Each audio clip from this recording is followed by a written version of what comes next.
warahmatullahi wabarakatuh. Perkenalkan, nama saya Rani Setika. Di sini saya dari pemateri ketiga akan membahas tentang operasi hitung bilangan bulat. Nah, jadi sebelum kita mengenal apa itu operasi bilangan bulat, terlebih dahulu kita harus mengetahui apa sih itu bilangan bulat. Bilangan bulat bagi siswa mungkin masih begitu abstrak, maka dari itu guru harus menggunakan media konkret dalam pelaksanaan pembelajarannya. Maka dari itu, garis bilangan terdiri dari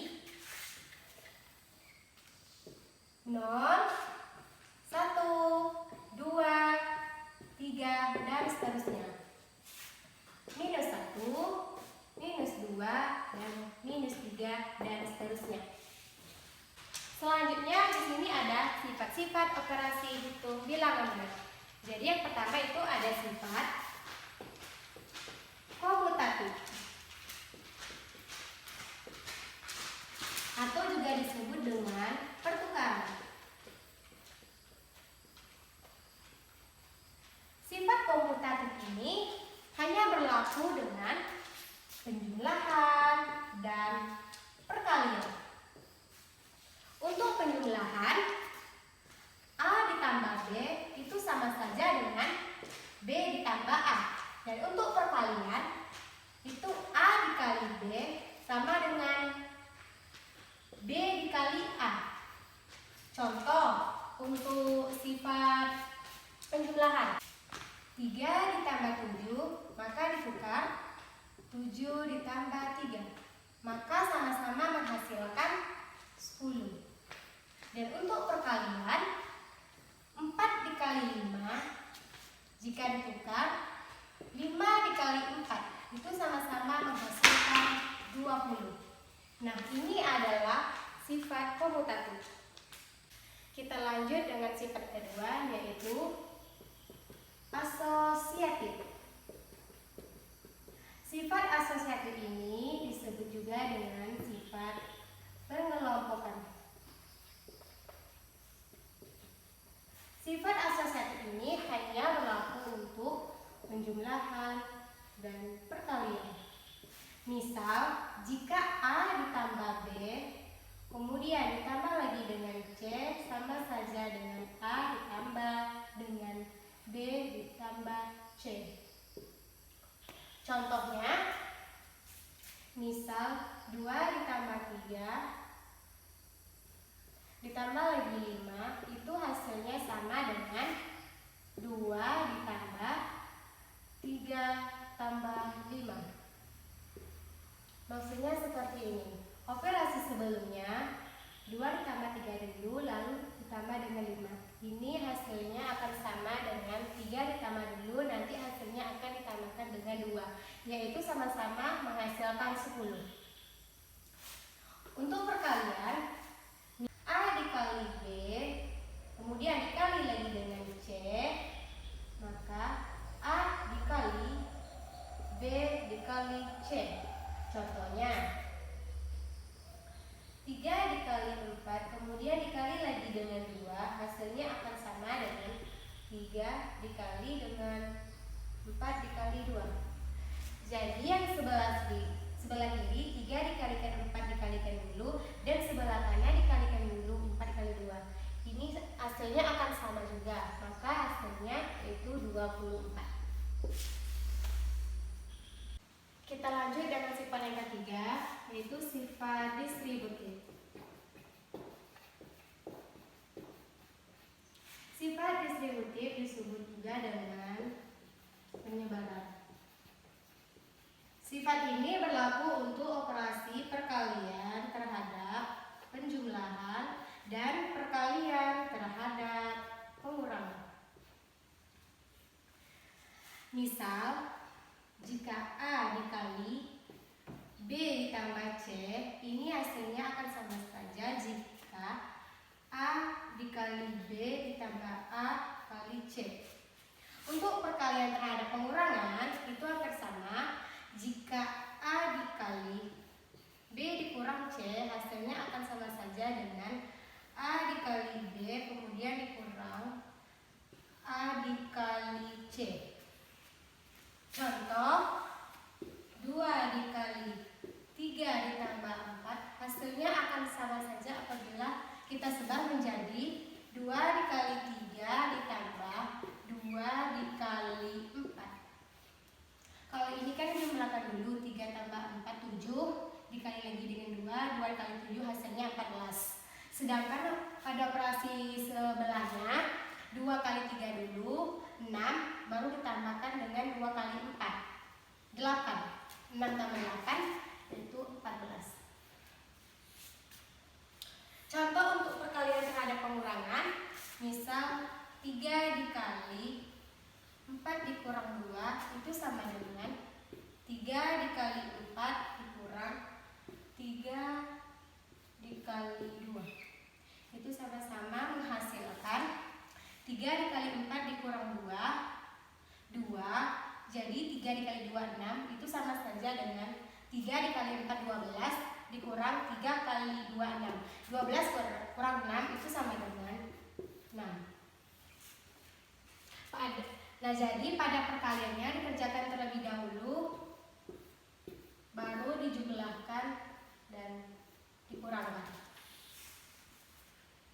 4 adalah unsur identitas. Untuk penjumlahan, unsur identitasnya adalah 0. Sedangkan untuk perkalian, unsur identitasnya adalah 1. Unsur identitas ini maksudnya adalah untuk penjumlahan. Jika A ditambah dengan 0, maka itu sama dengan 0 ditambah A sama dengan A.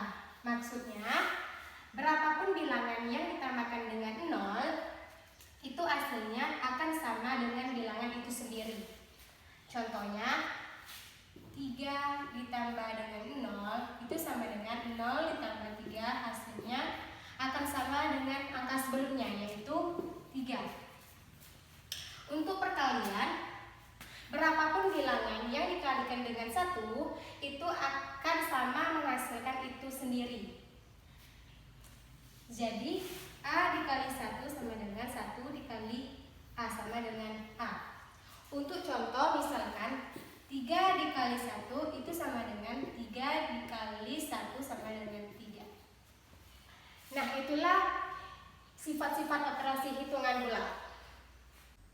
Jadi kita lanjut dengan materi selanjutnya, yaitu operasi hitung bilangan bulat.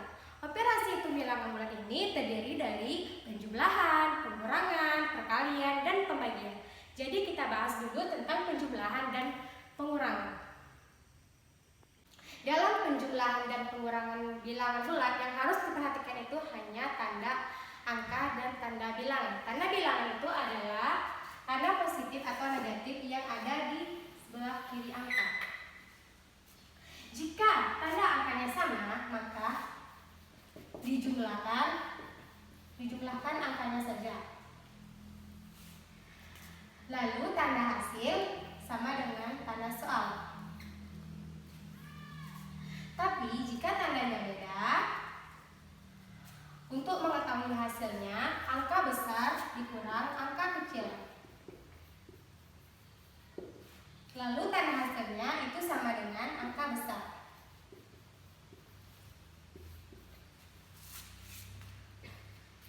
Kemudian, jika tandanya lebih dari 1, maksudnya di sebelah kiri angka ada 2 tanda.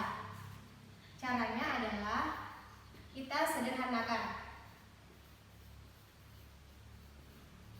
Misalnya tandanya positif dan negatif bisa kita sederhanakan menjadi negatif. Atau negatif ketemu negatif kita bisa sederhanakan menjadi positif. Contohnya 5 ditambah 6. 5 tandanya positif, 6 tandanya positif, tanda sama, maka kita jumlahkan menjadi 11. Soal berikutnya,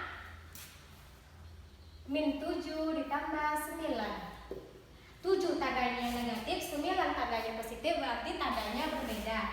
Jika tanda berbeda, angka besar kurang angka kecil, berarti 9 kurang 7, 2. Lanjut soal berikutnya, negatif 8 dikurang negatif 5. 8 tandanya negatif, 5 tandanya lebih dari 1. Ingat aturannya, jika negatif ketemu negatif itu bisa disederhanakan menjadi positif. Jadi 8 tandanya negatif, 5 tandanya positif. Tandanya beda. Maka angka besar dikurang angka kecil. 8 kurang 5, 3. Yaitu operasi selanjutnya yaitu operasi perkalian dan pembagian. Pada perkalian dan pembagian bilangan bulat, jika kita mengalikan atau membagikan bilangan atau angka tandanya sama, maka nanti hasilnya positif. Dan jika kita mengalihkan atau membagikan angka yang tandanya beda, maka nanti hasilnya negatif. Kita langsung saja ke contoh. 5 dikali 7 atau positif 5 dikali positif 7. Kita mengalihkan dua bilangan yang tandanya sama, yaitu sama-sama positif. Jadi berarti nanti hasilnya positif, yaitu 5 kali 7 hasilnya 35. Kemudian negatif 3 dikali positif 9. Tanda angkanya berbeda, maka hasilnya negatif. Jadi min 3 dikali 9 itu hasilnya minus 27. Lanjut untuk pembagian. 49 dibagi 7. Tandanya sama. 49 tandanya positif, 7 tandanya positif, jadi hasilnya positif. 49 dibagi 7 sama dengan 7. Negatif 15 dibagi 3. 15 tandanya negatif, 3 tandanya positif. Tandanya beda, maka hasilnya negatif. Jadi negatif 15 dibagi 3 adalah negatif 5. Itulah tadi materi dari operasi hitung bilangan bulat. Baiklah, saya akan menjelaskan materi selanjutnya yaitu bilangan berpangkat dan sifat-sifatnya. Perpangkatan itu adalah perkalian berulang dari suatu bilangan pokok yang sama. Sekarang kita akan melihat jika ada suatu bilangan A, yaitu bilangan real, kita pangkatkan dengan N, bilangan positif, yaitu jadinya A pangkat N itu sama dengan A kali A, di mana nanti A itu sebanyak N faktor. Dari di sini akan dikenal dengan istilah bilangan pokok atau basis adalah A dan pangkat atau eksponen adalah N. Contohnya, yang pertama ini untuk perkalian 7 kali 7 kali 7 kali 7. Yang menjadi basisnya atau bilangan pokoknya adalah 7. Berapa 7-nya? Ada 4. Berarti 7 pangkat 4. Yang kedua, kalau kita bentuk pangkat 2 pangkat 3 sama dengan 2 kali 2 kali 2. Selanjutnya yaitu ada sifat-sifatnya. Yaitu yang pertama itu adalah sifatnya untuk perkalian, yaitu A pangkat N dikali A pangkat N sama dengan nilainya A pangkat M ditambah N. Selanjutnya untuk pembagian, jika kita punya A pangkat M dibagi dengan A pangkat N, itu nilainya akan sama dengan A dipangkatkan dengan M dikurang M. Yang selanjutnya A kali B pangkat M, nilainya akan sama dengan A pangkat M dikali dengan B pangkat M.